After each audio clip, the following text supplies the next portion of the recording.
Turning now to weather, kind of a gloomy day with a little bit of a breeze. I liked it though. It was muggy for sure. Yeah, not too uncomfortable, but getting some of the rain we could use. You know, we're getting drop by drop. We need some more.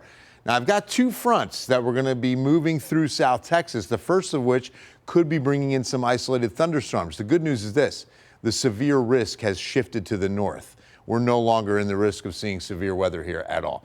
All right, let's get to the radar, show you the light rain that's been falling. Over the last several hours, it's been real sparse across Bexar County. You can see a couple of isolated sprinkles moving through, mainly from earlier this morning. Notice that it's east of the city. The last few showers have been falling, but now we're drying out for the short term with a couple of isolated showers on the left side of your screen near Rock Springs. Farther north, and it's a completely different story. From San Angelo up into Dallas-Fort Worth, the first round. In fact, it's going to be a rough, I would say 7 to 10 p.m. in the Dallas area. If you've got somebody you love up there, let them know. They're going to have some strong storms between 7 and 10 p.m. tonight.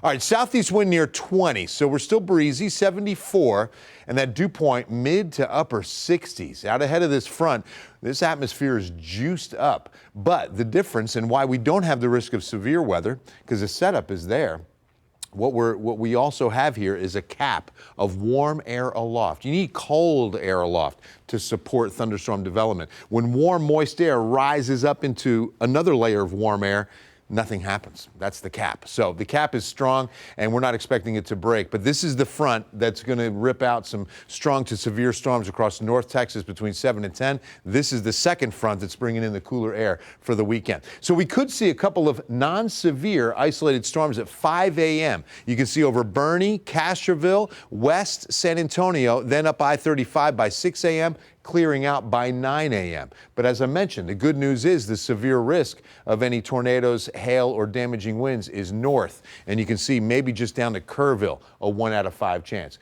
Watch this dry air plow in tomorrow afternoon. Dew points are cut in half. It's going to be fabulous on Friday. It will be breezy. Highs will hit about 83 when the sun comes out tomorrow afternoon. Now the winds. It will be a breezy day tomorrow, but then a windy Saturday. Look at those winds waiting for us on Saturday morning. Gusts nearly 40 miles per hour to start your Saturday. But the good news is over Saturday and Sunday, the humidity will be low as we expect this dry air to come in and stick around for the weekend. 7-day forecast, where tomorrow we hit 83, those isolated storms between about 4 and 7 a.m. tomorrow, and then we're done.